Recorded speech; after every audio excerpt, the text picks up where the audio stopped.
കൊല്ലപ്പെട്ട ഇറാന്റെ പരമോന്നത നേതാവ് ആയത്തുള്ള അലി ഖുമൈനിയുടെ ഭൗതിക ശരീരം ഇത്രയും നാൾ എവിടെയാണ് മറവ് ചെയ്തിരുന്നത്? അമേരിക്കയുടെയോ ഇസ്രയേലിന്റെയോ കണ്ണിൽ പെടാതെ തന്നെ ഇറാൻ എങ്ങനെയാണ് ഇവർ സൂക്ഷിച്ചിരുന്നത്? 4 മാസത്തിന് ശേഷമാണ് ഇപ്പോൾ അദ്ദേഹത്തിന്റെ ശവസംസ്കാര ചടങ്ങുകൾ നടക്കാനൊരുങ്ങുന്നത്. അതുകൊണ്ട് തന്നെ ഇത്രയും നാൾ ഈ ഒരു ചടങ്ങ് നടത്താൻ വൈകിയത് എന്താണ് എന്ന ചോദ്യം പോലും ഇപ്പോൾ ഇറാനികൾക്കിടയിൽ നിന്നും ഉയരുകയാണ്. എന്നാൽ ഇതിന് വ്യക്തമായ ഉത്തരം ഇപ്പോൾ ഇറാൻ ഭരണകൂടത്തിന്റെ കൈകളിൽ തന്നെ ഉണ്ടെന്നും അവർ അതിനായുള്ള വിശദീകരണമാണ് നൽകിയിരിക്കുന്നത്. ഖൊമേനി മരിച്ച് 4 മാസങ്ങൾക്ക് ശേഷമാണ് അദ്ദേഹത്തിന്റെ സംസ്കാര ചടങ്ങ് നടക്കുന്നത് എന്നത് ഇസ്ലാമിക ആചാരപ്രകാരം തികച്ചും അസാധാരണമാണ്. US ഇസ്രായേൽ ആക്രമണങ്ങൾ രൂക്ഷമായിരുന്ന സാഹചര്യമായതിനാൽ തന്നെയാണ് ഈ കാലതാമസത്തിന് കാരണമായി തന്നെ അധികൃതർ വിശദീകരണം നൽകിയിരിക്കുന്നത്. അതുമാത്രമല്ല, അദ്ദേഹത്തിന്റെ മൃതശരീരം ആകട്ടെ, അദ്ദേഹത്തിന്റെ മൃതദേഹം താൽക്കാലികമായി തന്നെ ഖബറടക്കി എന്ന കിംവദന്തികൾ പോലും പ്രചരിച്ചിരുന്നതിനിടയിലാണ് ഇപ്പോൾ മൃതദേഹം മതപരമായ ഒരു നിയമങ്ങൾക്ക് അനുസൃതമായി തന്നെ ഇവിടെ ശീതീകരിച്ച അറയിൽ സൂക്ഷിച്ചിരിക്കുകയായിരുന്നുവെന്നും ഇറാൻ ഉദ്യോഗസ്ഥർ വ്യക്തമാക്കിയിരിക്കുന്നത്. ഇസ്ലാം മതവിശ്വാസ പ്രകാരം മൃതദേഹത്തിൽ രാസവസ്തുക്കൾ ഉപയോഗിച്ചുള്ള എംബോമിംഗ് അനുവദിക്കുക അല്ലെങ്കിൽ അത് അനുവദനീയമല്ലാത്തതിനാലാണ് മൃതദേഹം ഇത്തരത്തിൽ ശീതീകരിച്ചുകൊണ്ട് അവിടെ സൂക്ഷിച്ചത്. കൗണ്ടർ ടെററിസം വിദഗ്ധനായ ഡോക്ടർ മുഹമ്മദ് ഒമർ ആകട്ടെ ഫോക്സ് ന്യൂസിന് നൽകിയ അഭിമുഖത്തിലാണ് ഇക്കാര്യങ്ങൾ പറഞ്ഞിരിക്കുന്നത്. ഇസ്ലാം രാസ എംബോമിംഗ് അത് വിലക്കുന്നതിനാൽ തന്നെ ആയത്തുള്ളയുടെ ഭൗതിക അവശിഷ്ടങ്ങൾ തീർച്ചയായും തന്നെ ശീതീകരിച്ച അറയിൽ, അതായത് കോൾഡ് സ്റ്റോറേജിലായിരിക്കും സൂക്ഷിച്ചിരിക്കുക എന്നതാണ്. അസാധാരണമായ സാഹചര്യങ്ങളിൽ ശവസംസ്കാരം വൈകിപ്പിക്കുന്നതിനും മൃതദേഹം തണുപ്പിച്ച് സൂക്ഷിക്കുന്നതിനും ഷിയ നിയമം അനുവദനീയം നൽകുന്നുണ്ട്. കൂടാതെ തന്നെ ഒരു പരമോന്നത നേതാവായി തന്നെ ഇത്തരം മതപരമായ ഇളവുകൾ നേടുക എളുപ്പമാണ്. അതുമാത്രമല്ല, ഇറാനിലെ ഫോറൻസിക് മോർച്ചറികളിൽ മാസങ്ങളോളം തന്നെ മൃതദേഹങ്ങൾ സൂക്ഷിക്കാറുണ്ട്. അതിനാൽ തന്നെ 4 മാസത്തെ ശീതീകരണം എന്നത് അത്ര ഒരു അത്ഭുതകരമായ ഒന്നല്ല. മതപരവും നിയമപരവുമായ മാനദണ്ഡങ്ങൾ എന്നതുകൊണ്ട് ഉദ്ദേശിക്കുന്നത് ഇത് തന്നെയാണ്.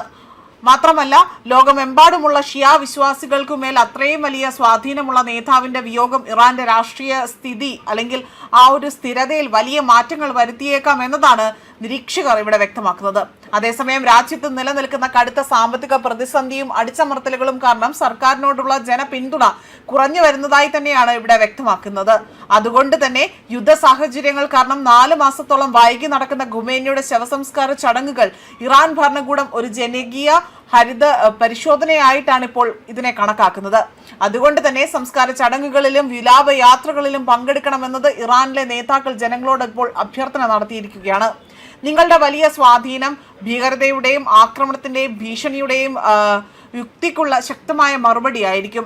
ഇറാൻ ജനത അവരുടെ സ്വാതന്ത്ര്യവും അന്തസ്സും സംരക്ഷിക്കുന്നതിൽ ഐക്യത്തോടെ തന്നെ നിലകൊള്ളുന്നു എന്ന വ്യക്തമായ ഒരു സന്ദേശമായിരിക്കും ഇത് ലോകത്തിന് നൽകുക എന്നതാണ് ഇറാൻ പ്രസിഡന്റ് മസൂദ് പെസൻഷ്കിയൻ പുറത്തിറക്കിയ പ്രസ്താവനയിൽ പറഞ്ഞതും.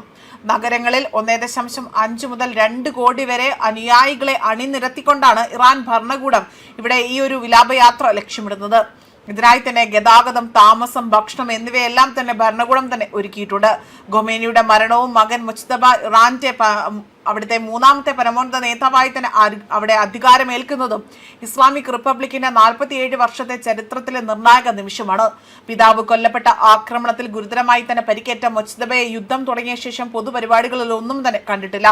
ജീവന് ഭീഷണി ഉള്ളതിനാൽ തന്നെ അദ്ദേഹം പിതാവിന്റെ സംസ്കാര ചടങ്ങിൽ പങ്കെടുക്കില്ല എന്നതാണ് റിപ്പോർട്ടുകൾ സൂചിപ്പിച്ചിരിക്കുന്നത്. അതേസമയം ഐക്യത്തിന്റെയും ഭക്തിയുടെയും പുറമോടികൾക്കപ്പുറം തന്നെ ഇസ്ലാമിക് റിപ്പബ്ലിക്കിനോടുള്ള ജനപിന്തുണ വളരെ കുറവാണ് എന്നതാണ് ഇവിടെ അഭിപ്രായങ്ങൾ പങ്കുവയ്ക്കുന്നത്. പതിറ്റാണ്ടുകളായി തന്നെ തങ്ങളുടെ സമ്പദ് വ്യവസ്ഥയെ അവിടെ തകർത്ത് തരിപ്പണമാക്കുന്നതും മാത്രമല്ല, ഉപരോധങ്ങളിലും 1979 വിപ്ലവത്തിന്റെ പേരിൽ നടക്കുന്ന അടിച്ചമർത്തലുകളിലും ഇറാനിലെ ജനങ്ങൾ അസ്വസ്ഥരാണ് എന്നതാണ് ഇവിടെ വ്യക്തമാവുന്നത്. വിലക്കയറ്റത്തെ തുടർന്നുകൊണ്ട് ഡിസംബറിലും ജനുവരിയിലും ജനങ്ങൾ തെരുവിലിറങ്ങിയപ്പോൾ പലരും ഖൊമേനിയുടെ മരണത്തിനായി തന്നെ മുദ്രാവാക്യം വിളിച്ചിരുന്നു. ആയിരക്കണക്കിന് പ്രതിഷേധകരെ വെടിവെച്ച് കൊന്നാണ് അധികൃതർ അന്ന് ആ പ്രതിഷേധം അല്ലെങ്കിൽ ആ പ്രക്ഷോഭത്തെ അടിച്ചമർത്തിയത്. ഖൊമേനി കൊല്ലപ്പെട്ട വാർത്ത പുറത്തു വന്ന ആദ്യ ദിവസങ്ങളിൽ ടെഹ്റാനിലെ ചില വീടുകളിൽ നിന്ന് ആഹ്ലാദ പ്രകടനങ്ങൾ ഉയർന്നതായി തന്നെ റിപ്പോർട്ടുകൾ ഉണ്ടായിരുന്നു.